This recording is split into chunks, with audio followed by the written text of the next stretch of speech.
Okay, great. Thank you everyone for joining us today.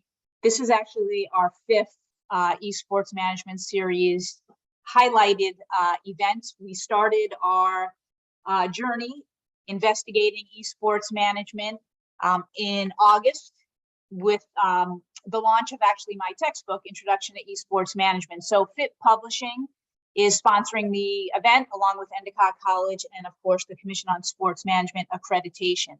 So what we decided to do is we decided to really hone in on an emerging field as many schools were starting to add standalone courses, minors, and four-year degree programs. So in August, what we did is we actually had a panel discussion, which included high school educators who started esports management teams or esports teams, along with esports courses. We had athletic directors at the high school level who joined us to share what they were doing with esports teams. We had professors on sharing information about what they were doing with their programming, and we had professionals from the field who were generating a lot of information regarding industry standards and some trends in the industry. So that first session that we had in August really kind of set the tone for what we were going to continue to investigate. And what we decided to do was really kind of get feedback after all the sessions through surveys to figure out what did the members really want to hear about and learn about.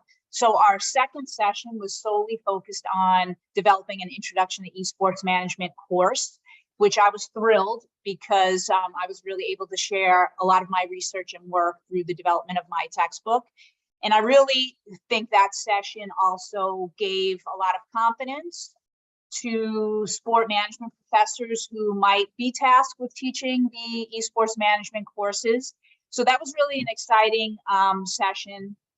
After that, we had our conference, and I was thrilled that we had so many individuals who shared their research on two different arms of kind of the esports umbrella. One was kind of the development of esports teams and facilities on their campuses, and another arm focused in on esports management as a program of study. So one of the things that really came out of the conference for me is, number one, there was an appetite from sport management professors and administrators to learn as much as they can about esports management. And also there's still just a lot of unknowns about, where is esports management housed? How do we manage an esports management program of study while also trying to develop like an esports team through our athletic department, through student life, or maybe even under the academic programming. So we do have these two arms, really kind of stemming from the overarching esports umbrella. So our session that we had in April was really looking at model academic programs from a few institutions that have had a few years under their belt in terms of offering standalone courses, minors, and major programs of study. So that is where we kind of left off. And in good fashion, because all of us have been kind of through the accreditation process, really this session will close the loop for us, because we really started with looking at how a few individuals on a campus really have believed in esports management and started individual programs and courses. Then we recognized how important the research part of esports and esports management has become. And now we really want to hear, and then we learned from model programs, and now we really want to hear from administrators and all of the kind of challenges and successes that you've had on your campus, introducing esports and esports management as a discipline. And so that's why you're here today. So we have Dr. Deb Swan from Endicott College. We have Dr. Brian Freeland from American Public University System, and we have Dr. Nicole Sellers from Troy University. So I'm really excited to learn about the challenges. And if you can share with the group, and again, this is recorded, so our members will have access to this after.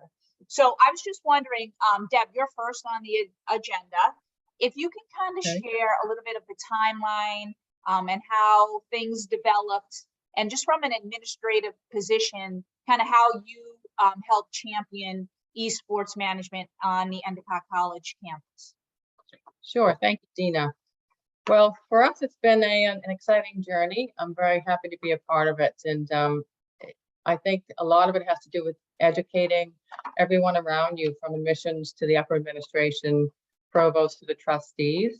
So we started with a minor probably 5 years ago. And of course, you know, we have a very strong sport management program, and, you know, especially two faculty, Dina Gentili, of course, and then Alyssa Zarnicki, really worked to kind of, you know, mold this opportunity.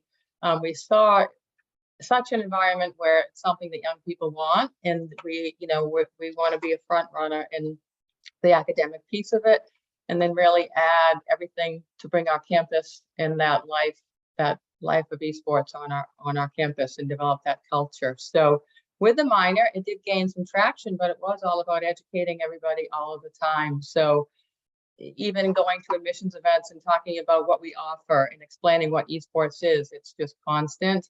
But I do think we've developed traction, because from there and developing the minor to the major, we have gained a lot of ground in the sense where people are understanding. They also see what's around us with other schools and how they're developing what they are. But for us, with the strong internship component, you know, is that's a hallmark of Endicott College.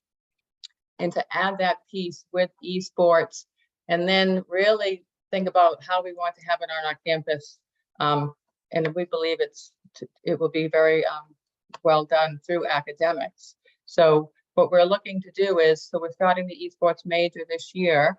And through that process, we had many, many meetings. So whether it's the curriculum committee, and then the faculty assembly, and then the provost. And then from there, we had a number of meetings with the board of trustees and having them understand it, with the Office of Admissions, with the vice president of finance and chief operating officer. So everybody at the table in upper administration to have an understanding of how this will affect our campus, with both recruitment of students and retention, is really, really important. And I think our students are asking, do you have esports on your campus? So prospective students, and people understood that. So our, you know, director of admissions understood that, institutional advancement understood that. So meetings with them as well to try to get funding. So it's really everybody at the table in these meetings. And I don't know how long you want me to go, but I could continue the story, or Well, I was just wondering, because, you know, we really started out in August talking about like terminology. And so we've adopted esports management as kind of like our terminology to separate from esports, the team. So can you speak to that a little bit? Sure. So esports management really parallels with our sport management program. We wanted to have an academic piece to it. So, you know, it's important for people to understand. I think having it with academics really adds value to it, in a sense where it's respected it will be respected on our campus, and we'll be able to educate the School of Sport Science. We have exercise science, we have athletic training, the whole piece of it, in working with young people, for the fitness component to honing in their skills, to developing holistically, and, you know, eating well and competing at their highest level is all part of what we want to do within the School of Sport Science. So to have it be esports management was a term that would really help us move it forward in the academic realm. And I think that's very important. Great, thanks, Deb. I think what we'll do is we'll have each program share a little bit, and then we'll take some questions. Brian and Craig Skilling, you're here, so welcome. Sorry about that little glitch to start, but glad to see that you're on. So Brian and Craig, I'd love to hear what's happening at American Public University System, which I know well, but I'd love to hear your perspective, and if you can share, again, the challenges that you were going through, and also the excitement, and why did you decide to kind of add an esports management arm? Takes me a second to come off mute, but I'll get started there, Craig. Yeah, it feels like a long journey, but a short journey at the same time. We started having discussions about esports. We're not sure. It's been a while, maybe 7 or 8 years ago. it really started. We have a really nice industry advisory council, a variety of folks in the industry, the work a variety of jobs, within professional sports, collegiate sports, throughout sports management. And we meet at minimum once a year, usually at least twice a year. And we have a lot of discussions outside of that as well. And so it came up as a topic several times, especially through one individual, Kevin Carr, who actually worked in the NBA at the time. And he brought it up a few times. He saw how big it was going, and then others offered their opinions as well. So it started off with, what does this mean? What does this mean for American Public University? We are 100% online institution. We're 80% military. How big is this? Is this something that maybe we could take advantage of and want to get to? And it sounds fun. It sounds interesting. What can we do? Most of us love video games, grew up playing video games. We see our students in sports management start to get into positions in this area. So we decided to start an esports club. I believe it launched around 2019 throughout the university, just a way for our students to build a community. We don't have a football team, even though I've tried for years, our basketball team. We don't have that in 100% online universities. So we started an esports club, and it really went well. A lot of students joining, starting to build that community, playing against each other, getting to know each other on Discord, competing against each other, with each other. And we saw the interest. Of course, not all those students want to work in esports, but we saw a lot of students that already did have careers in esports or wanted to work in esports. So that's really how it started for us. And then we decided, not only to educate the people around us, but to educate ourselves as well. What else can we learn about this? We started visiting nearby universities, started to attend conferences, just starting to read about this, how meet people, network, and benchmark, see how other institutions are doing this. And we had support from our administration. Our provost had a big interest in it. We had some folks on our board of directors and board of trustees who thought it sounded really interesting and really supported us to learn more. And that's exactly what we did. We started working with some other universities, seeing what they were doing. Some consultants. It's actually how I met Craig Skilling as well, through networking, and brought him on board as a consultant originally, and then hired him as a full-time position. So I'll definitely let Craig speak. He's been huge in the development of the program, but it took us about a year to write up a proposal and about a year to develop it. So it took us about 2 years to actually launch it. And we launched our esports program, a bachelor's in esports, in early 2022. So a lot of excitement. I think the challenges were just finding people. Craig's been excellent, but we needed a team of folks to help us develop courses, teach courses, have that experience. Without a lot of degrees in the area, that was probably one of the biggest challenges with leadership, was explaining to them, we're not going to find folks with esports degrees. A doctorate in esports really doesn't exist. We're not going to find folks that kind of meet some of the criteria that we typically look for with qualifications for faculty. What are we looking for? Who are we looking for? Who can we trust? Who seems really knowledgeable about this? Who can really help us get off the ground exactly what we want to get off the ground and what we can provide to our students. So I think that was it was a challenge in some rights in terms of the timing and being able to build those connections. But there's so many great people in the industry and so many great folks that want to share their knowledge and their experiences with you that it's worked out really well for us. So I'd like to hand it over to Craig, if that's all right. You got it. Thanks, you. Brian. Good morning, everybody. Yes, when Brian brought me on in a consulting capacity, the timing was really interesting, right? Because we just had the pandemic and everything that was going on. That was the shift that society had saw. I led a sports management program on the ground, and we were actually the product of the pandemic. We ended up closing down our institution. That was Johnson & Wales University at our Miami campus. And prior to the campus closing, I had already written full curriculum for esports and kind of immersed myself in the industry, in our market.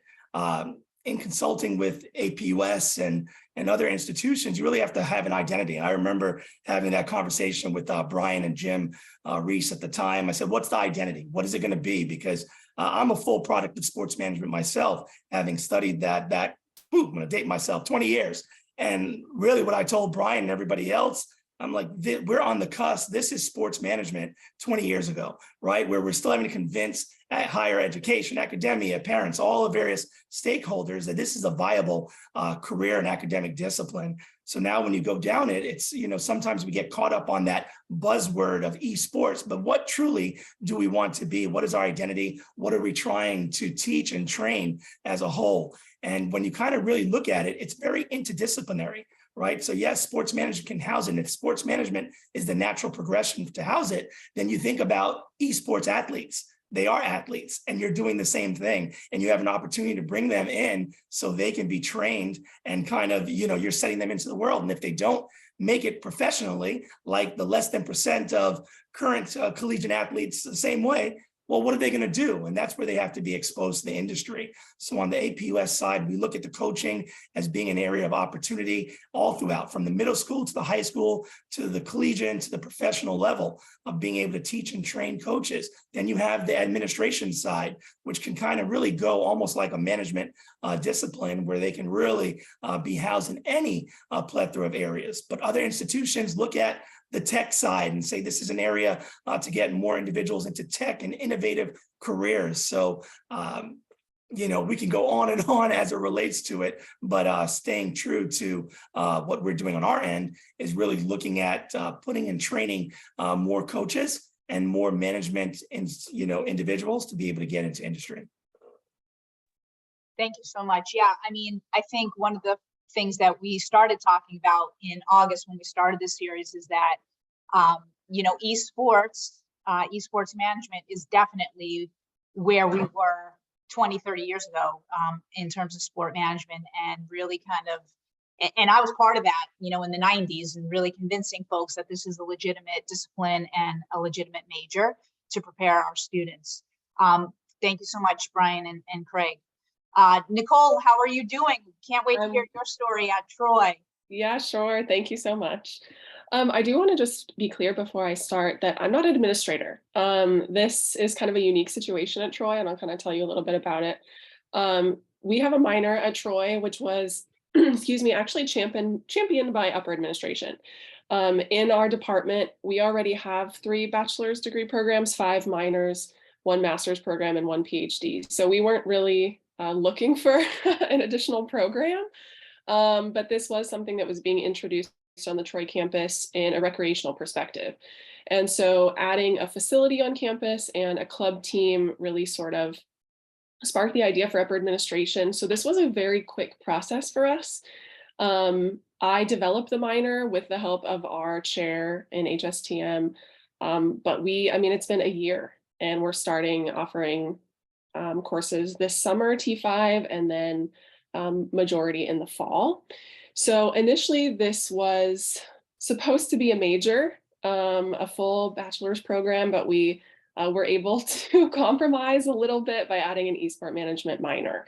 And so the majority of resources on Troy's campus went to the team, went to the new facility, went to scholarships for our club sport athletes. And so adding this minor for us, we weren't given additional resources. And so we needed to be really cognizant of the courses that we were going to add to this minor, who we thought would best teach them in our department, the adjuncts we have available, and then sort of, as some of you are mentioning, how we can maybe look at this as interdisciplinary and potentially sub out some of these classes for other departments on campus. And so currently right now we're looking at an eSport management because we are in the School of Business. So we wanted this to stay management focused, but with some potential substitutions. So if students are, most interested in maybe more of the development side, then we can sort of talk to computer science or IT or applied computer science about our students taking a class over there or 2 as a substitute. And so I think with the lack of resources, we just really had to be careful about what we were adding because none of us are experts in eSport management. And so really for me, especially creating this minor, being in programs like this, going to the eSport presentations at conference really helped me because it is a learning process, like we're all talking about.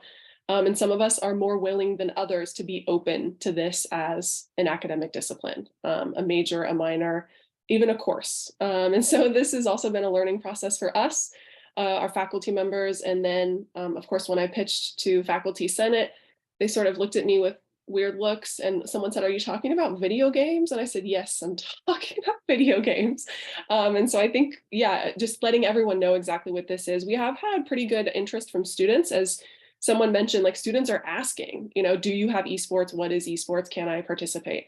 And so we've been really lucky to have academic advisors on campus for incoming freshmen or just prospective freshmen who want to know more about this. And so we've been really lucky that they're willing to promote this program and inform students and their parents, as we mentioned, about the fact that this is a viable option.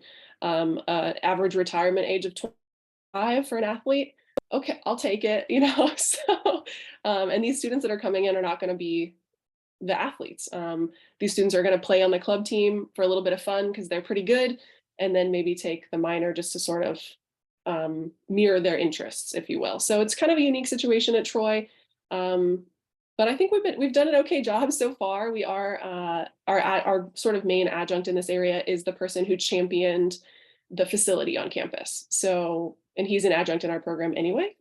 So I think that there's a really good overlap there, and he understands the importance of this program, and it's his baby sort of in some ways, although he didn't get to create it. He is teaching quite a few courses for us. So I think we're lucky in that respect. Great. Thank you so much for sharing the Troy story. I really appreciate it. We're a small group, so feel free to unmute and ask any questions. But, from what I'm hearing and what I've heard over the last, few years is there's not a one size fits all approach to how we launch esports and esports management programs on our campuses. And I think that's why talking it out and sharing the different experiences allows all of us to kind of pick and choose what will work and be the right fit for our faculty, our students, and also, where if we add a program, on a campus, a 4-year degree program, we also have to understand from an admissions perspective is that the seats will be pulled from another program, perhaps, if you cannot grow. So that's another challenge as well. So my question to all of you is, in terms of a recipe for success, if you can give us 2 must-dos in order to launch the esports program from an academic curricular standpoint, what advice would you give to our members?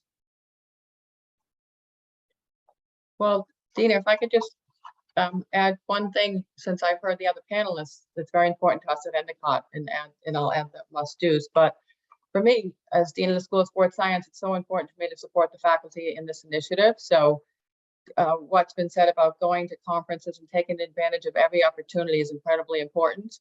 And it is helpful to have faculty who have a knowledge base. And of course, writing a book, we can always present that. We have a faculty with that expertise, but we're the first to admit that we're learning more. This is a learning process for everyone. But going to those conferences, then taking every opportunity. So we were able to go to the Sports Business Journal Conference in New York City and take our students to it to volunteer. But they also had an Esports Rising conference. So we were at, the Hulu Theater and Fortnite. So coming back to our campus, we met with the provost and a board of trustee member and explained what we did. So that led to future meetings with the president and then future meetings with the president's council. So to take every single opportunity to promote what's happening and what you're doing is incredibly important. So I like the pieces that said, others that said, going to conferences is something that is just beneficial in networking and meeting people, but also what Nicole said about the resources. So for me, that just sparked a thought where, who gets the money, esports team or academics? So our plan is to build them both together and be in there at that table to get the resources for academics. So, and then my goal is to hire a coordinator of esports and also an esports faculty member and work in synergy in parallel to build that culture on our campus. So I guess that could be my must do is watch your resources, number one, and make sure you're at the table. And then my second one would be to really promote what you're doing all across campus and take every single opportunity. And everything I hear around me, I tell the provost, this school is doing this position is listed. And we have the support from these people, but they still need to be educated about the magnitude of the emerging discipline. I'll jump in. That was good, Deb, and I'll kind of echo the same thing on resources. And, you know, for those institutions that are on the ground, you really need that three-prong approach. You said resources, you need a facility. You can't have a basketball team without a basketball gym, right? So it's the same with esports. They're going to need their own dedicated facility. And you really need to have the buy-in from student academic affairs, student success, whatever area you're kind of housing your student activities under.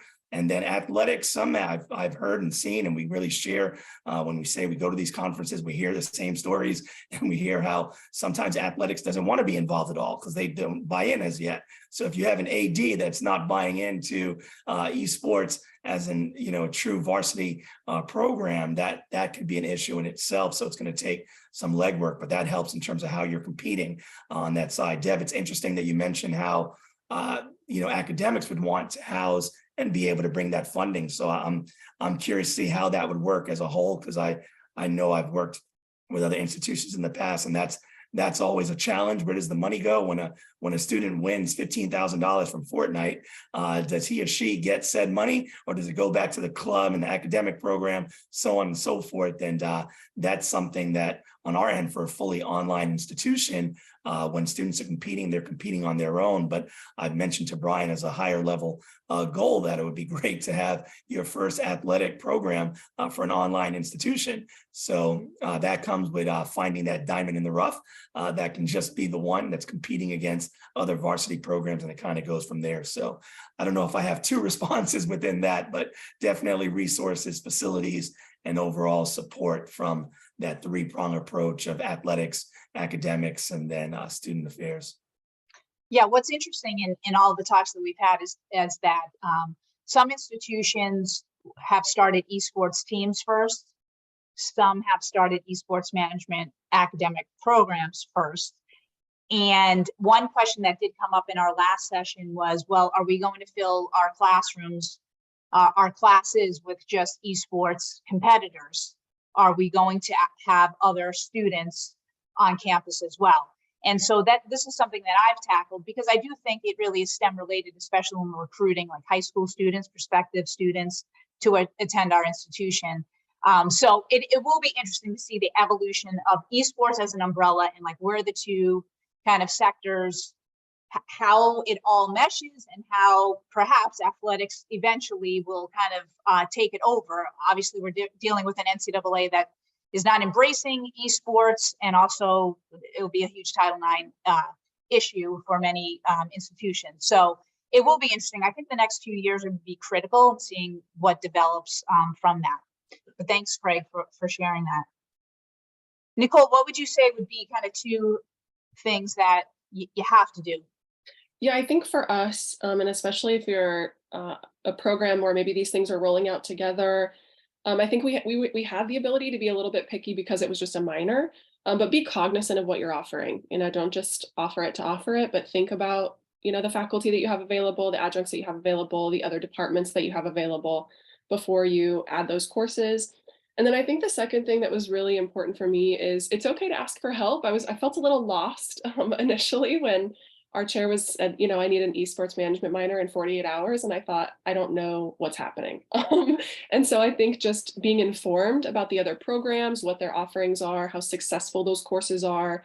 And if you don't know anything about esports, there's resources available, right? There's programs, there's conferences, there's presentations, there's consulting groups and additional like community programs that can help. So I think just being willing to ask for help and educate yourself if you need to. Yeah, that's great advice. I do want to touch upon like the credentialing of the folks who are teaching within the esports management program, because as Brian indicated, we don't really have a doctorate in esports management. So how are you kind of convincing administrators, or how are you dealing with kind of maybe shifting the requirements that are the standard for other academic programs in terms of a doctorate in a specialized program? Well, I've been writing a lot of curriculum, so I've gone through this quite a bit. And Brian can tell you, I'm like, Brian, we got to get him in. This guy, this is what he's doing. Whether it's, again, it's interdisciplinary. It's not going to be esports management as a whole. Now, yes, we're having those full 4-year degrees, but what are we looking for in terms of what Nicole mentioned, that particular course that's been written? I want the adjunct or the individual to be able to facilitate that course because they have taught media relations or a media communications course. So they're specializing in broadcasting communications, anything along those lines. So they would be perfect for something on this level. Player development, coaching, all that comes into play. We can look at their sports management background. We can look at their applied science background, kinesiology, like it all comes into play. What is it? What is your identity? And what are you looking to do? And that's where I'll look at their discipline to be able to say, we can attach that to it. Their music is a big role within the video game industry. So I'm not going to look at just a random sport management individual for if I'm looking to, create or game development or whatever it's going to be on that side. That's where Nicole mentioned that earlier as well. Computer science. I want to see where you are. So it's once you understand your full identity and the scope of what you're building out and the courses that are being written and where you want our students to be able to work at the very end of the day, I think then you'll be able to credential them that same way.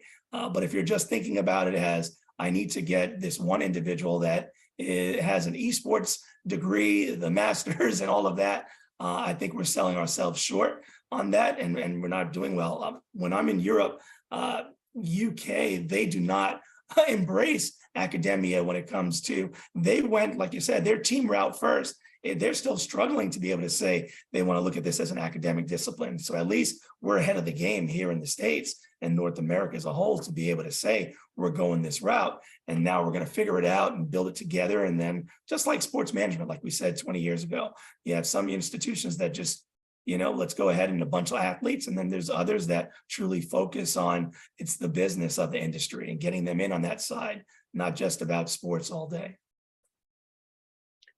I agree with Craig. It will definitely be different. For us, having 2 positions, an esports coordinator with also teaching responsibilities, I think is very important. So they could really run the other side of it, but also within the School of Sports Science, teach either 3 credits a semester or 6 to be part of that academic culture. And then the other position would be more of a faculty base that could maybe support sport management in our graduate sport leadership program as well, depending on the person. But it's individual, and I realize that it's different, and we'll have to educate the the administration about that. But I think we'll look at the expertise, and that's what has to be done as far as getting the right person in those classes. Great. Oh, Go sorry. ahead. No, I think that's true for us, looking at expertise or potentially other areas that can overlap this interdisciplinary area. I do know there are many recent PhD graduates who are coming out with expertise in esports, right? They're writing their dissertations on esports, but this is fairly new. And so I think definitely looking for those people who have an understanding of sport management, like for us, for example, because this is a minor program in a sport management degree program, it's important that we have people with an understanding of both, I think, because that's the goal for us, is to kind of, overlap these 2 in the best way that we can. So looking for people with expertise in that area, research in that area, I think will be beneficial for us. And in this case, that we're talking about currently with the person who's sort of taking on the role of coordinator for the facility, that person has experience with sort of the playing side, if you will, right? The sports side, whereas I'm going to be the one with the experience or expertise on the academic side, which is a learning curve for me also. So just really trying to get those people, whoever is, you're deciding is going to teach these courses or be the point person or coordinator for these courses, that person is willing to kind of throw themselves fully into esports and know what they're talking about. Because we can't, we can add these courses and have our faculty members teach them, but if there's no buy-in from a faculty member, the students feel that immediately, in my opinion. And so we really need people who are buying into this as an academic discipline, and one that's not, a trend, one that's here to stay, and we're going to really focus on it. Excellent, thank you. And again, if anyone has any questions, please feel free to unmute yourself. One thing that Brian actually mentioned was that you have an advisory council that meets. I was just wondering if you can share the membership of that council and what the purpose would be for that group. Yeah, so this is actually ours is in sports management. We're going to develop one in esports. We've moved so fast. We haven't had an individual one developed for esports, but in sports management, what we did was basically just go out and ask for volunteers, explain who we are, what our mission is, what our core values are, and what we're looking for. And basically it was individuals within the sports industry that are willing to pay attention to our program, to get to learn our program. We've been doing this for, I'm thinking at least 12 or 13 years. And we used to do it in person, and it has definitely transformed and changed, especially with COVID, but even pre-COVID, we started to do more meetings online. So we do minimum one a year. We try to do at least two, and we have at least minimum quarterly communication, but it's those individual relationships that really help us. If one of the members just happens to have maybe a specific interest or an idea that you just want to continue to have conversations about, those have been really valuable. And that's one of the areas with esports. It's usually about 8 to 12 members, and they volunteer for us. I've seen specific charters. I've seen where, these have been a little bit more formal, and you can only be on for 3 years, and you have to make a commitment. We haven't done that, and actually been, it's been something that some other programs at APUS have done. It's just worked for us. If folks that are in sports management, they love it. They love our institutional mission. I think a lot of them get back to the military, and they're appreciative. So we've had a really good core. Out of those 8 to 12, I'd say 80% of them have been there since day one, 12 years ago. And usually it's because a faculty member knew them, or I knew someone and that knows someone that knows someone, that type of thing, or where they commit. But we basically get together and we just look at what's new. Here's our curriculum. Here's what we're working on. Here's what we're trying to do. What ideas do you have? What suggestions do you have? Really looking at the industry perspective. And it's been really instrumental, and it really carries a lot of weight with our leadership. Our administration appreciates, us looking into it from an industry perspective. And we have some pretty big names, throughout the sports industry. And I think that carries a lot of weight when we do propose something from them. Great, thank you. I'll jump in, Dina, on the esports side, though. Brian really did his due diligence with their team and really trying to identify consultants ahead of time, other institutions, working with Joey and, different individuals. And then when I came on board, even in my consulting capacity, it's working with industry. It's best practice. We're all sharing information. We can still continue to do so on here and not see it as competition. It's about really driving this. And there isn't one cookie cutter approach. So even when writing curriculum for any course, it's really getting the background of the industry and being present day. We have to sometimes tweak it and be able to do that on our end. Each year, we have to be able to look at a course that's going to get a little bit tweaked, because this is going to continue to evolve. So what worked 7 years ago is dated now, and we're like, oh, wait, just 7 years ago? Yes. So we have to continue to tweak and be fresh, and that information is going to come from industry. So we have to be able to do that. And if it's not formal within an advisory council, you do definitely want to make sure that you're working with somebody ahead of time from industry prior to just writing the course all on your own, just based on what you saw out there. Yeah, there really is two components to that. I'm glad you mentioned that, Craig. When I hear IAC, I think of our original IAC, but once we developed and decided to move forward, we did move with some consultants. We did visit several universities and get to know people in the industry, and they really helped in terms of ideas for the curriculum, what to offer, and really how to distinguish ourselves. And Craig said it really well. I was shocked at how much they were willing to share and wanted to share, and just want to see esports take off. There wasn't a lot of competition there. It was really a lot of great collaboration. The word collaboration is something that I stress so much within the esports industry. Even myself in writing the textbook, I needed to have industry professionals kind of woven into the chapters. And so I did take to LinkedIn. I mention this often when I'm speaking about my esports management journey, but the industry professionals in esports really embrace the academic side because they understand what they went through, and they are so willing to share their best practices so that we are sharing with our students who we're preparing to be industry leaders. So I would say that for me, for Endicott especially, is to really build an advisory group. Probably is one of the must-haves, just because, as Craig, you said, the industry is changing so rapidly that we need to stay and have the pulse of the industry.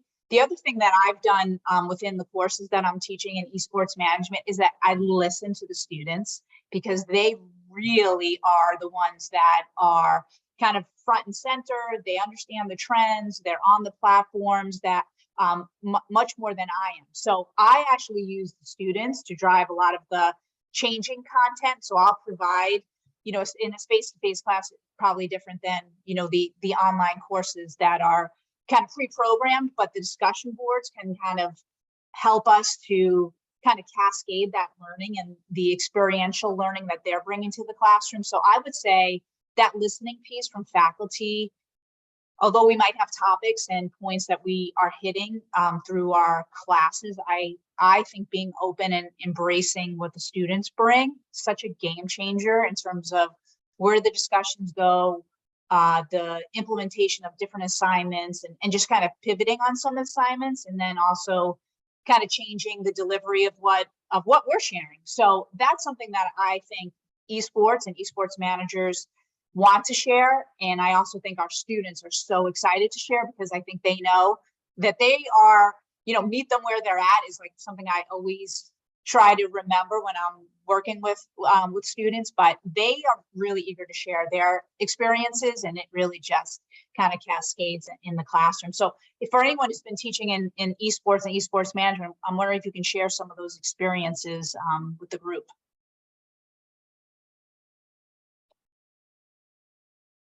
I'll jump in. Within teaching it, I'll tell you, it's amazing to see, especially in an online format, when you hear a student that's coming in to start this, but already has a business. So there's a student, and the business specifically is having his own land center based in Augusta, Georgia, and wanting to be able to work with other students in it. But he wants to be able to, like we said earlier, this hasn't been around. So he wants to have a degree in this particular area. So that's just really rewarding to be able to see that you already have students coming in. On the flip side, to get your traditional student that comes in and tells you they're a gamer, all of this and that, but now they're open to learning more about it. They're not going to come in there and say they know everything. So now we have to make sure that we're fostering that and really building that up to be able to say, okay, this is higher level thinking. Where can we go beyond what your knowledge is currently as they go through and matriculate with the courses? So those are the most rewarding. We're just at the point where now students are getting ready to do their capstone and do their internship. So I think we'll start to get more feedback and to see where to go. But just hearing different stories from other colleagues within the industry on that, and to hear students actually buying in, this is what it is. And I'll say those that haven't jumped in as of yet, start out with a special topics course and allow that to really, so you don't have to go through the full curriculum process, at least a special topics course to whet the appetite, and then use that as data, run it for about a year and truly get that feedback, and then go to your deans and your councils, and at least you did your due diligence if you're having any pushback. But yeah, that's my 2 cents. Alyssa, feel free to jump in. Good morning. Yeah, I just wanted to share a nice story. I had a student, he actually is a senior, Ryan. He took this ultimately as an elective. He took the Esports League operations course this past spring. And so as a senior, they did a really interesting case study project about building not only a proposal for a local town and/or city rec department, and then various different presentations to stakeholder groups. And then ultimately, we pretended the launch was a success and they had to plan their first, tournament. And he was telling me a story last week. He said, my freshman year, I did my internship with the Damas Rec department, and they Nick at the time, who was an Endicott alum, was like trying to build excitement around esports, was trying to launch this thing, and everybody was like, what? No, what are you talking about? And he was just so excited. He was like, I'm gonna call him. I'm gonna take this project. I'm gonna connect with him. I'm gonna email him, because I really think this is something, we couldn't put onto paper 4 years ago. And now there's just so much evidence and support around it. So it was just really cool to see also that and this is a student who, esports wasn't a thing for him 4 years ago. He had never taken a course before. So they're also starting to connect the dots and really seeing how it's going to impact them in their future, jobs and industry. So that was cool. Thanks, Alyssa. I think what I'm hearing too from our sport management alums who might be in athletic administration at the high school level or private schools is they want to start something similar to what Alyssa was mentioning through a rec department. They want to start an esports team, and they're coming back asking a lot of questions, and then also asking our students to be part of that growth, which I think, our students benefit from alums also who are out in the industry, who now are understanding and embracing the growth of esports from a team perspective, or just from a business perspective as well. Nicole, did you want to share something about the students? Yeah, we haven't started teaching courses yet. Those will start in a week, I guess. But something that I've been really lucky to have is former students who graduated from sport management who have actually moved into esports, but without any sort of academic preparation.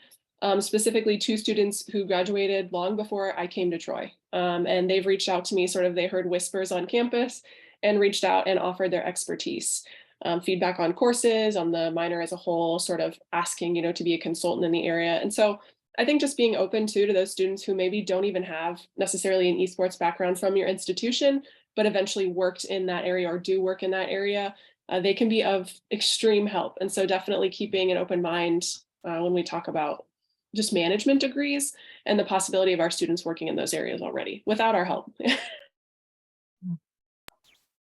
And can I just add one more thing, Dina? Thanks. Of course. This is just, I'm not advocating or suggesting this, because, our experience was unique, but Dina and I had recently taught a course, a dual credit course to high school students who are also earning credit from Endicott College, like an evening course in the fall.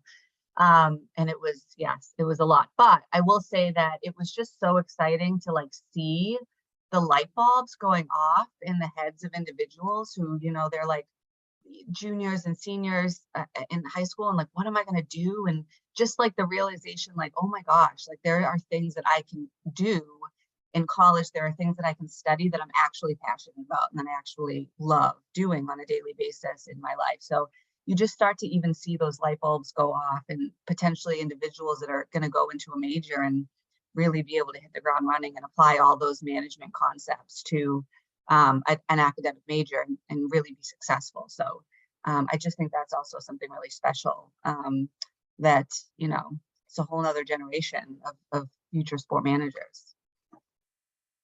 Yeah, thank you for bringing up the high school piece. I mean, Alyssa and I did teach the course, and it was not as easy as it looked on paper to go back into a high school setting. So it started out, with us really sharing information about the industry, but then it turned out to be kind of explosive in terms of the students really being accountable for the work, but also developing their own interests. So I do feel a little bit like we have a responsibility at the college level to be trailblazers, to educate high school students. But I also think that our first session that we had in August, we actually had a high school educator who started a team, and she's a computer science teacher, and she spoke to the value of students being able to be part of an esports team on a high school campus, similar to just being on a traditional sports team, and the diversity of students that she has on her team. And so, I just think, again, that learning piece, where we have to teach the, high schoolers a little bit and just encourage them, because we need them to kind of fill the seats, in our academic programs. But I really think the high school teachers who have started these programs can really give us a few tools and tips to build our programs. Because again, from an admission standpoint, we're recruiting a lot of high schoolers who have more experience than we do in terms of our expertise in the field, or the students that we currently have in our classes, because the teams are developing at the grassroots faster than perhaps at the collegiate level. So it really is kind of an interesting dynamic. So I was just wondering if any of you have connections to high school teachers or high school programs in terms of building your base and ultimately your recruitment pool.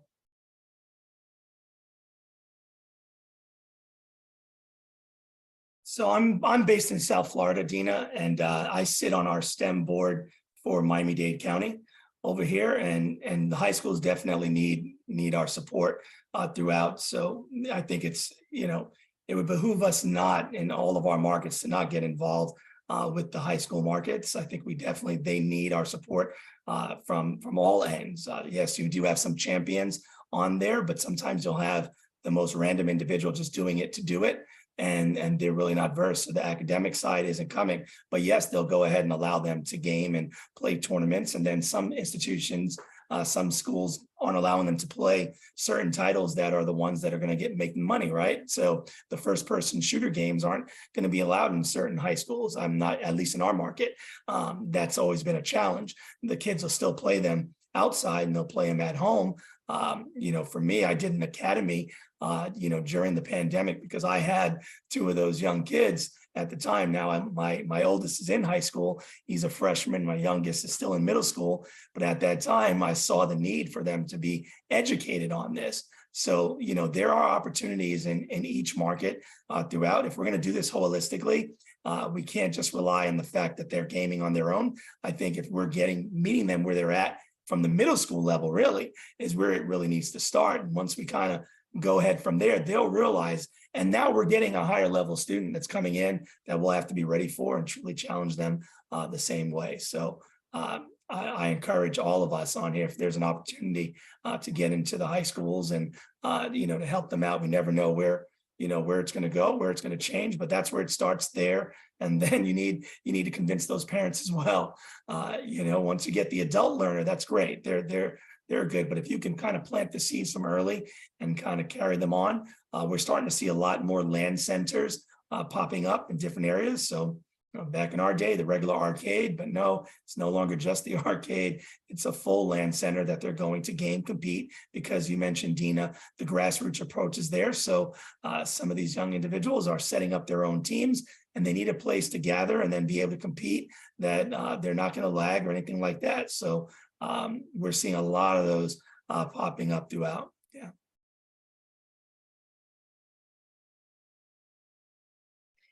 And to do all of this, we do need resources. So my next question is, what are we willing to sacrifice? Because it seems like, we do have esports management programs under the sport management umbrella. So what are some things that have become challenges in terms of scheduling of classes and moving sport management specific faculty over perhaps to teach an esport management course? How are you dealing with some of those challenges? Well, I think for us, we're just beginning in a way, launching the major, so that there will be challenges. But for me, it's always about promoting that we need more faculty within the School of Sports Science, because we're growing. We're lucky we have that problem that we're growing all of our programs. But there's also a focus, I hope, that we want more full-time faculty, but then we can take advantage of the expertise of certain adjuncts, certain courses, and be really strategic about it. But it's always a process of advocating. But for me, I'm going to have to, with the faculty, just promote all of our successes and what we're doing and the value of what we're doing, and then get that support for, the building space.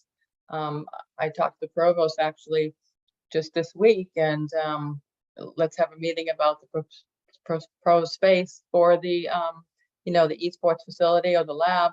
And who would you like to be at it? Now, I want my faculty at that meeting. So we're all going to be at that meeting and have a voice on, the best scenario for our lab and the competitive arena as well. So it is challenging because everybody at the campus needs things, but we have to keep promoting ourselves and show the value in our students and what it does for the entire community, not just sports science, but the entire Endicott community, and that will be important.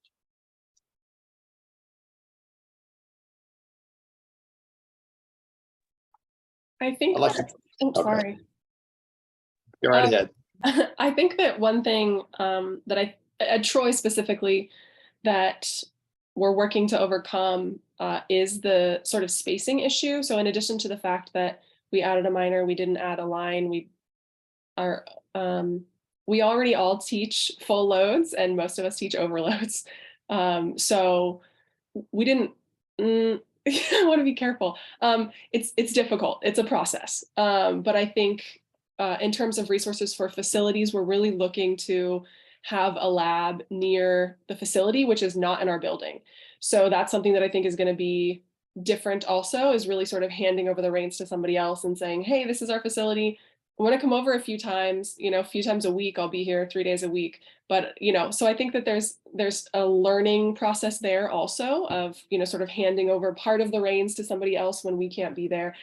We are really lucky in that we, excuse me, in that we do have space classrooms in the building that we're in. So that scheduling is not an issue in terms of space, but it is an issue in terms of faculty resources. So, and for those of you who are unfamiliar, all of our programs are offered fully online and face-to-face. So this is sort of continuing to be a little bit of a double-edged sword for us. So starting out with online courses in which we don't necessarily need the space, but we can use an adjunct for that who has expertise in the area, has been helpful for us to kind of gauge interest and see what we need on campus before really making those full changes to the rest of the schedule and the rest of the programs to make room for these eSport management minor courses. So Nicole, you have an arena for the sports teams, and then you will have a classroom / laboratory with consoles and screens. Yes. So, and that's going to be in campus rec. So the athletic department is what we call vet stadium. So all the offices are over there. And then sort of a little ways away is the campus rec, which is where the facility will be and the lab will be. And then in a different building entirely on the other side of campus is where the faculty for this lab will be. So yeah, and it's a hard transition. I don't know that the athletic department is really aware of or wants to be aware of the fact that we're adding esports on campus. As a Division I institution, I don't know that that's really their top priority. So that's been a learning curve also. I really think the only way that Troy was ever going to get an esport club or a facility was introducing it as club. Just bare minimum. The scholarships certainly help. But formalizing this is going to be more of a difficult process on a campus like Troy. So it's happening. It's a slow move. And I think, to be quite honest, the minor happened very quickly, but talks of a facility for a team had happened long before that. It just wasn't something that academics was necessarily involved in. And then we were involved when they needed a minor very quickly. So I think that they've been planning for it for a long time, and they have maybe a little bit more, more notice that we didn't really have. So I'm grateful for our faculty kind of being willing to open up. But it's a tough process for sure. So in terms of the planning, I think it's almost a good problem that you have the facility, you have the lab space. But in terms of, the plan, is there one point person that oversees the lab, the facility, and the academic program? There is not. And I think that that's sort of the problem that came from introducing the team first, but not really involving academics until the last minute. So I sort of oversee the academic part, and then someone else on campus is, overseeing the lab and the club team and the scholarship part. And so while we communicate frequently, I think that was definitely a disservice to us that we weren't really maybe involved as early as we would have liked to have been. And so athletics is totally kind of outside of this, or wait and see how it goes, or do you think they'll adopt teams under their umbrella? Respectfully, I don't think they will. I think that athletics on Troy's campus is large. I don't know that they're really looking to add additional programs or have any interest in looking at esports. I think they're very traditional. So football, men's basketball, women's basketball are sort of king on campus, football especially. So I don't think they're in a place right now to be open, but I hope down the road that that's a conversation that we can have, especially as, we start the program and there's some popularity on campus. I think that will help, students asking about it. I think that will help, but until they're really open to it, I don't know that we're going to really have much of a relationship in terms of the esports with the athletic department.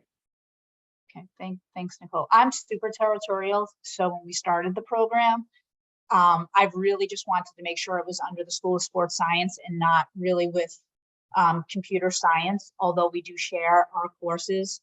And I also didn't really want it to be under athletics because I didn't think they believed in it as much as I did. So it was this kind of territorial thing. But what I am seeing, I can speak to our campus, is that I think a lot of people are surprised with the growth and the excitement on campus. And now with funding, I think everyone wants a piece of the fun pie, and so now it's really like us putting a circle around what we're offering and making sure that, we stay the owners of what we created. But I understand that we're going to have to give a little bit away, especially as we grow with our teams. And Brian and Craig, you mentioned a little bit about your esports club, and I was just wondering how that is coming about, especially on the online environment. If you can share some platforms that you use that you think have been essential in kind of building that culture. Well, we hired Craig as our esports coordinator, so I'll definitely pass it on to him. But I was part of help launching the club and just initially getting our students on Discord and getting them to communicate and finding out what their interests are, what they're looking for, because there's so many components. We learned very quickly we don't just start with a Super Mario League or a COD or whatever. We don't pick. We let them see where the interest is and what they're interested in doing in this club, what they want to get out of it, and to kind of be student driven. But Craig's come in and taken over, so I think he could offer more. Yeah, and Brian hit the nail on the head. Discord has been the main one. That's what's been in the industry. And once you have that email list with those students, those individuals, you have to engage them. So, additional meetings like this to be able to drive it, but they're competing on their own. They're using those unusual hours to be able, but Call of Duty seems to be our main title of focus, but they play everything. It's amazing to see, like, everybody plays something. So it's just a matter of having that community, and all they have to do is find one that also does it. And now you have that built in. So when the club was started by Brian and these guys, we didn't have the academic discipline. So now the challenge is, okay, now that they know that we had this academic discipline, you may see some of them saying, oh, wait, I may want to either come back to school, do a dual major, or whatever the case may be. A lot of veterans, active military tend to be enrolled, but looking at the traditional students as well. But that you have to meet them where they're at and kind of go there and be able to engage them is how it's been going. Yeah. So our first kind of point of contact with esports, we actually invited the U.S. Army to campus, and they brought their gaming trailer, and that was just phenomenal. And they really spoke to the transferability of skills and what they were looking for. So I'm just wondering, Brian and Craig, are you sensing the same in terms of building a skill set that might be of interest in terms of in a military capacity?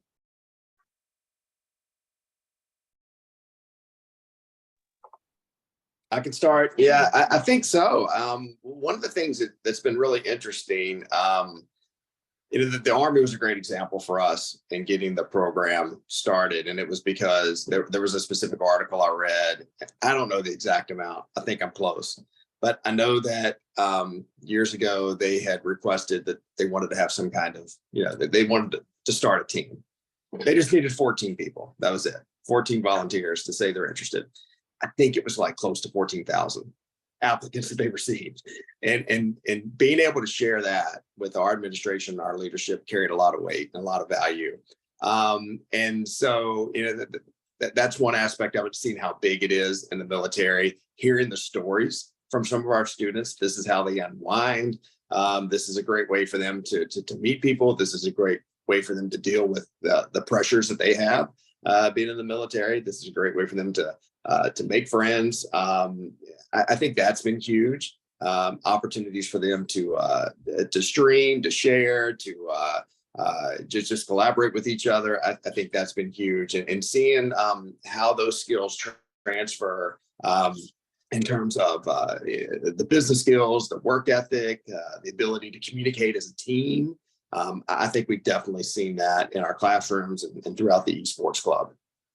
And Brian, I'll add therapeutic. You did mention on that side. So I just had a student the other day and reading his opening introduction, suffering from PTSD. And this is very, it's been therapeutic for him. That's what he was, told, try gaming in this route. And that's his approach to dealing with life, as a veteran for this. So definitely on that scale, it's something that can help. But I've seen, drone pilots in the military, and then trying to relate that back to the gaming world. So we're seeing that. Just the other day, I had another one that I didn't even know this department existed within our military, but it was like a space special forces for space unit or something along those lines. So this is recent. This was just last week. So that just blew my mind to kind of hear it, and then to kind of connect the titles of games that they're interested in playing. So definitely therapeutic though.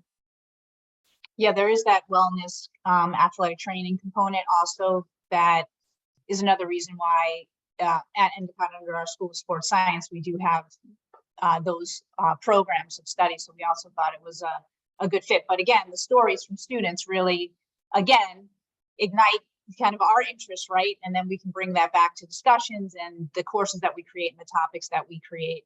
I was just wondering, in terms of funding and resources, are any of you kind of tapping into companies, corporations to help with some of the facilities that you're considering, or the teams that you're considering building?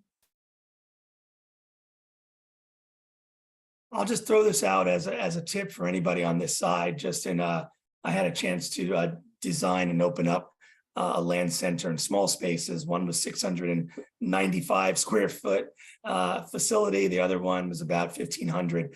And the way they operate is within the community. So it's supposed to be open to the community. It's in a low income area. Minority serving institution is what it is in that area, but they open it up beyond, because you didn't want to just have this built. So they were able to get a grant to have that funded. But what I did find out during that experience, and this can go for any institution really, look at like Nerd Street Gamers. They want to get into different markets. They want to open up their land centers. So although they're open up in their large one is up in Philadelphia, but they were able to get Xfinity, Comcast, whose home base is over there, to truly be a big sponsor of that. In conversations, they really want to be able to partner with institutions and really own and operate. I wouldn't say own, but at least probably collaborate with a venue on site, and then be able to bring that programming to you. So it might be strategic and something to look into over there. And like I said earlier, you're seeing a lot of land centers popping up, and not every market can sustain itself on this. Here in our market, the rent is ridiculous. So for somebody who's doing that, it shocks me. I try to have a pulse in my own market, and then others, just hearing from students like the one I mentioned earlier. He's in Augusta, Georgia. So he shared with me the whole business model, and he only pays about $1,100 a month, for rent. So he's in a great position to be able to excel based on his business model and the amount of, it's kind of like the travel ball, if you want to think, the AAU, the soccer, and you have that community, they pay a subscription fee in that moment. So there's opportunities. If your institution is nearby to a land center, do I need to really seek to do it? Or could I have this offsite experiential educational, site to be able to house until I get the funding in to create something out? But I know the conversation of thinking that it's just a computer lab that we're going to enhance. That's not what it is. And that's not how it looks. A lot more does have to go into that, especially today in 2023. So, but look for existing partners like that are, setting up the tournaments on their own on a global scale. I think they would really want to have a conversation further. Yeah. Yeah, that's a great tip. Why not use the resources that are out there, and that those things turn into internships and jobs, perhaps too, those relationships for our students. Nicole, in terms of the involvement with, are you more involved with the lab space versus the facility? And can you just speak to a little bit of the resource allocation? Sure. I just really quickly wanted to mention, I was in the eSport Management Task Force meeting, and someone did mention to me the nonprofit organization called Community, but spelled with an X, so CX Unity, and they work to provide grants for HBCU schools in esports, so increasing diversity in HBCU. So for anyone who's eventually watches this recording that needs a little bit of help, I think that's one organization that I've heard of that sort of helps in that area. So in respect to resources for the lab space, this is still an ongoing conversation. The facility exists, all of the electronics exist in a space for the team specifically, but not yet have we decided how our students in the minor are going to have access to that, or how that's going to look. So the space itself, once again, is in the student rec and sort of the recreation building on campus. Our hope is to have 2 areas there, I think, for students, one for the team and then one for the academic program. But once again, this is sort of a slow build for the academic program. And so whereas the team was sort of already, the resources were allocated and it had already gotten started, we sort of came in at the 11th hour. And so for us, we're sort of trying to get to that space where there are 2 spaces. But I don't know, we're not there quite yet in regards to resource allocation. And I think that the majority of resources by the time that academics were introduced or was introduced were already spoken for in regards to esports. And so that's been a struggle for us for sure, learning how to combine the 2 and, convincing upper administration too. I think that we do need that dedicated lab or classroom space for the student side as well as the team side.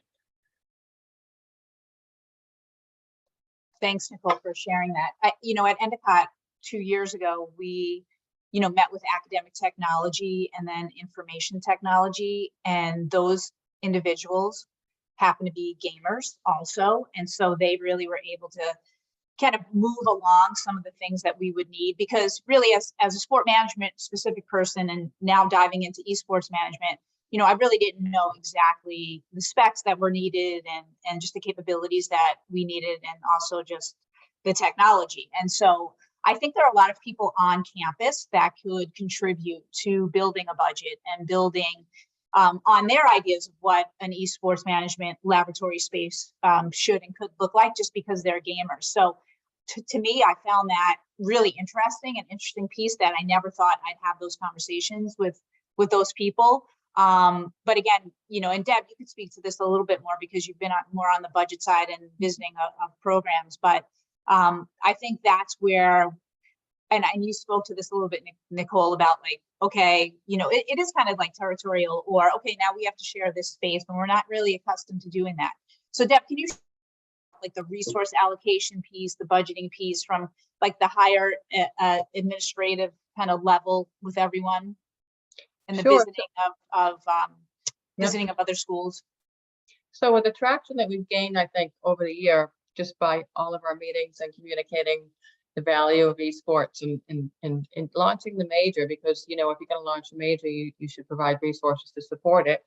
So, there's a whole process to allocate capital funding. So, and that's going to be passed very shortly, but that is in there with all of the specs and everything else. And a pro forma was developed on where it could be and where the money is coming from. So I do think that we have that money, but for us, is one space enough?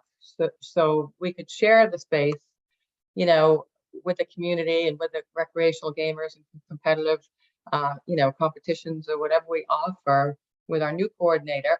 But we want to make sure, with our major, it's fully supported and we have access. So we would, within the area, be able to control that by building it that way. But as we grow, and if we had another building on campus, where does esports fit there? So they're thinking ahead and being strategic about it. We met with Institutional Advancement 2 years ago, and we were looking for people, to donate or name a building for us or create a lab. But now it's just a constant thing. But what's beneficial, I think, that happened 2 weeks ago is, Endicott hired another person in institutional management who has esports background, who has a huge background in it. So I'm really hoping that that's going to really give us traction, because I think they understand the value and philosophy of it, but for someone to go out there and get it done for us is what we need. So it is a huge process and a lot of parts to it, but the support is there. It's just a matter of the timing and when we're getting the money, but we've spec'd it all out. And we're thinking academics and campus, and some people feel the building should be recreational or gaming should be totally separate from academics. We could use both, but maybe have a separate one for academics too. But we want to be in both pieces of it and show the synergy and unity of what we're doing.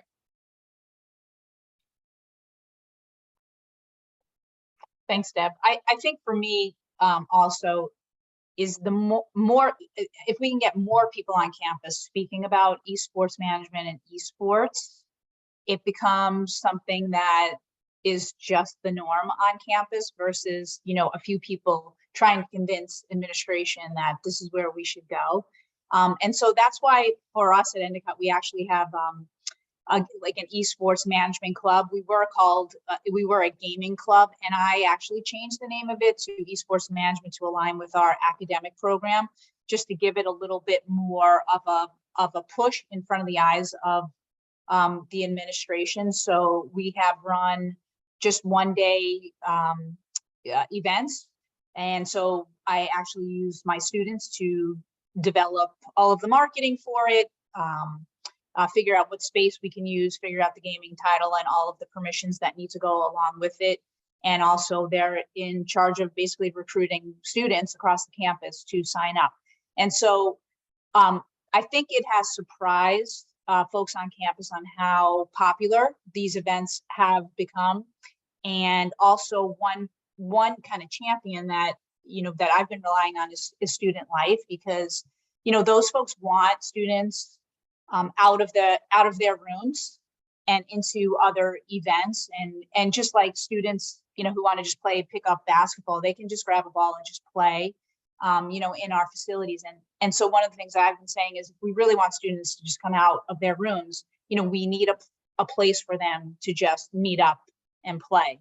And so it is really trying to connect the dots between academics, recreation, student life, and also, athletics as well. So I do think we have a chance, really, as the future of esports on our campuses, to really be game changers for a lot of students who maybe wouldn't be competing on a traditional athletic team, but they're a gamer and they want to just be part of a team. And and of course, some of us will have competitive teams, but I think we're like a program for all, which I love. And I do think that I think that's the messaging that will elevate our programs, and also maybe even get more connections to companies if we're really kind of saying how and showing how diverse we are. Like outside of an esports major, we also are bringing in these students from across the campus from all these different backgrounds. But I was just wondering if anyone could speak to like location of buildings, because I've been doing a lot of research on, location of buildings are really important, because, we've been known as a gaming culture, or, the myth is that, kids are playing in the basement, and they're not coming out, and there's no sunshine, and they're not working out, and they're not eating healthy. And I think that mindset has changed quite a bit as more parents are gamers. And so I was just wondering if you could speak to kind of location and atmosphere on your campus, and really what is an appropriate spot to have kind of a gaming center for our students.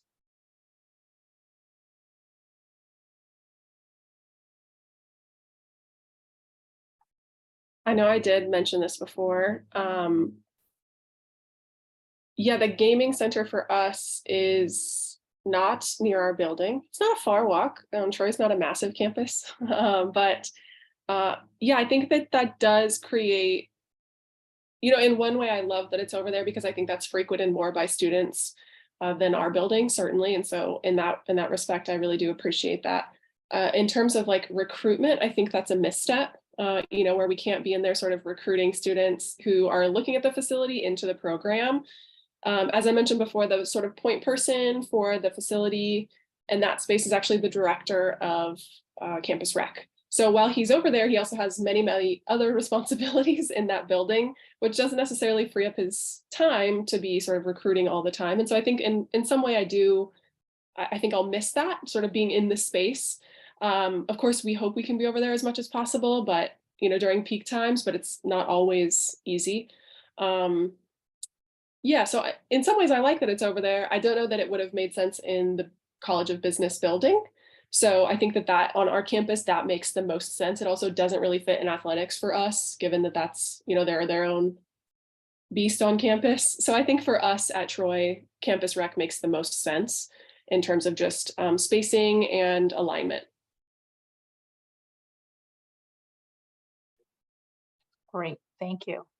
Well, I think, our next task really is to kind of figure out what else we can do in terms of all of us coming together to share our best practices. So I was just wondering from the group and Alicia and Kieran, I know you're on as well, and Alyssa, and you've been part of the past esports management summits that we've had. Are there topics that you think we should start to think about to build into for next year? And did you find these sessions to be valuable? Yeah, I definitely do. I appreciate just the conversation continuing because I think, it's just an opportunity to come and to hear and to, just spark your own ideas about things. I think that, for us where we're at, and for me in particular, it's kind of more interested in the teaching and learning, right? The pedagogy and the learning activities and the sorts of exciting things that we know are happening, let's say in the sport management classroom, but what are the types of things people are doing in the esports management classroom? So I think just more of that kind of, teaching and learning component in the classroom. Great, thanks, Alyssa. Kieran? Yes, hi, folks. Thank you all so much for this conversation and for the ongoing series. I've certainly learned a great deal. A lot of this conversation I actually find really fascinating. Some of the kinds of structural tensions that might exist behind the scene in terms of both the creation, administration, and ultimate delivery of esport experiences for students, whether on the academic side, in terms of the competitive side. And so I'm sort of fascinated with some of these different kinds of issues behind the scenes in terms of the creation of all this stuff, but then how can we ultimately deliver a really seamless esports experience for students? That sort of user experience is fascinating to me. At my current institution, it sounds like we might be in sort of the beginning stages of what Nicole described, which is to say, we seem to have student interest in esports. There has been a club that has been created that is essentially administered by our recreation program. I'm at a Division III institution. And yeah, I want to help. I want to partner. I want to figure out how I can assist in that process. But obviously, I'm still learning a ton and don't know what I don't know. So a lot of today's content has been really helpful in terms of some of these sorts of must-dos and so forth that folks have mentioned. So I don't know necessarily how that helps you all in terms of planning for a future series like this, but I do know that I have found this conversation to be particularly helpful because it seems to be addressing where the rubber meets the road, so to speak. So thank you all. Thank you very much. That I'm at a Division I institution. We currently have a team that's run by a recreational campus rep, but we've been tasked with developing a minor. We're just at those beginning stages of what is our identity. That's kind of where we are. I thought today was Great. I think Alicia was saying that they're at the point where they're starting a minor. Yeah, and I think it speaks to that every institution really is at a different place. And that's why I think for me, these series and these seminars are so empowering also, because like I'm just really pumped up now, just kind of think about, you know, what the next steps are for our program at Endicott, but also the research opportunities that we all have here, because we really are at the ground level, and there's just so much that we can do, you know, as professionals academically in the field to share with our students. So many case studies, like I know Alyssa, the teaching and learning piece, I think I might steal that phrase, but I think that's really important for perhaps as like a next step over the summer or in the fall. Because I think for people who are in sport management, who might be asked to teach in esports management, helping them kind of understand that there's a lot of things that apply to esports management. It's just the setting is different, and also the demographics are different, but there's definitely helpful tips that we can share with sport management folks. And eventually we're going to grow the esports management faculty, you know, through our own offerings and hiring of adjuncts and our, you know, connections with professionals in the field. Kieran, you had another, you wanted to say something? Yeah, I do. And I apologize for essentially thinking out loud, but Dina, a couple of your comments sort of made me think, I wonder if there are different strategies for creating and ultimately launching an esports program. You know, my current institution is a Division III institution that's very undergraduate focused, is very tuition driven. And I think sort of the implicit theme for many of us is the value of esports as a driver of applications and enrollment and retention. But I do wonder if maybe there are different strategies for the use of esports. If maybe there is, you know, if we're really trying to create a programmatic outlet for current students for one reason or another, or if it is some sort of element of community, the sort of the value of esports as community on campus. And in that case, maybe the strategy is really focused on retention, you know, having especially perhaps more so a competitive esports program to help folks feel connected to their peers, to help folks feel connected to the institution, and to increase retention at the institution.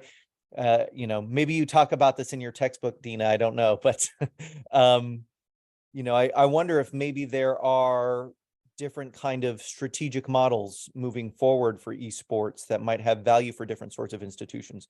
I know I sort of said my institution is similar to Nicole's, at least in terms of maybe kind of the earlier stage of where the program at Troy once was, as an example.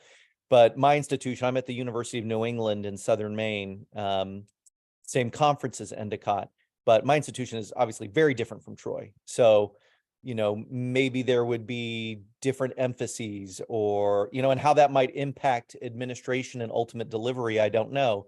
But just sort of thinking out loud, there might be a few different ways of considering the value of esports in terms of different institutional objectives. Yeah, that's great, Kieran. And I actually used our athletic conference, Commonwealth Coast Conference, as you know, ammunition to get support for the esports management program, because I said, well, if this program, if this institution is doing XYZ in esports and esports management, we need to, and that really kind of lit the fire. So, you know, we kind of joke about the competition between our athletic programs, but it really helped kind of put into perspective the need, because we are recruiting the same, you know, athlete pool within our conference. So that was a game changer, mentioning the athletic conference in a meeting. Yeah. Okay. Very cool. Thank you for sharing. Sure. Well, Go ahead. I'm sorry. Hi, Dina.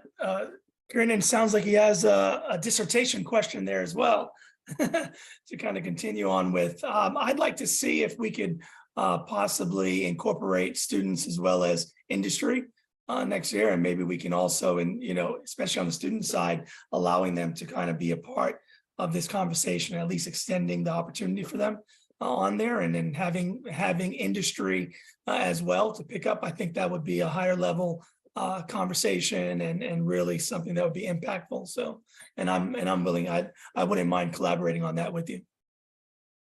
Great, thank you, Craig. Mm.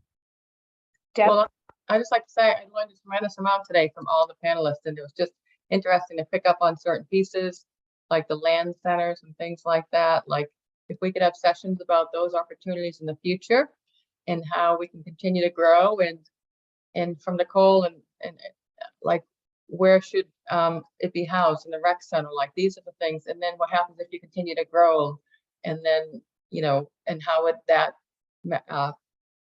has an impact on the campus, and steps to do or options from there. So because there will be a tremendous growth, and as we build and grow together, we can learn from each other and see the different opportunities and challenges that we continue to face. So I really appreciated this panel. Thanks, Deb. Great. Well, what I'm going to be doing is actually putting together kind of a list of topics to share with Heather. And then so our next steps would be coming up with dates and times that work for folks. And I do appreciate the early start. Like I said at the beginning of the session, we just tried to use different times just to capture as many people as we could. I don't think 8 a.m. works for everyone. It is the end of the semester, so I know everyone is busy, but I really appreciate the time, and I do hope that we stay connected, whether it be shooting an email if you need anything, or through LinkedIn. But I do think that we can all grow our programs together if we utilize each other. So I just want to say thank you so much for our panelists and also our participants.